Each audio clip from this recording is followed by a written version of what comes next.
Jan Triaška je umelec, ktorý sa venuje aktivistickému umeniu so zameraním na závažné celospoločenské otázky.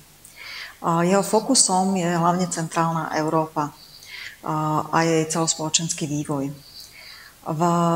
Hlavným médiom jeho tvorby je maľba, ktorú vníma ako pole na experimentovanie a rozširovanie aj do iných médií.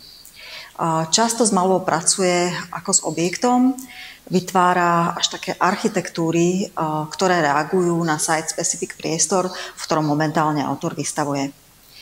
Typické je pre ňoho tiež používanie písma a textov do obrazov a taktiež zásahy rezania a otvárania plátna, ako uvidíme na aktuálnej výstave Pod Kriváňom.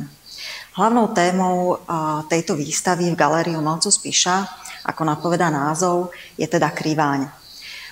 Tému si autor vybral aj vzhľadom k umiestneniu Galérie umelcov Spiša v blízkosti pohoria Tatier. Kriváň sa v tomto prípade stáva zástupným symbolom národnej identity, národnej hrdosti, ale aj takým tým kritickým symbolom voči vzrastajúcemu nacionalizmu.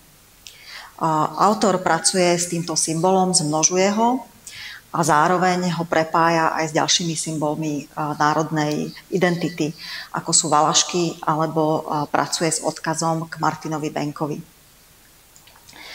Vystavená séria malieb vytvára také tie nové krajiny na rozhraní urbánneho a nového prírodného prostredia. Autor vytvára dystopické krajiny, ktoré sú výstrahou vlastne takéhoto celospoločenského vývoja a otázkou, kam smerujeme.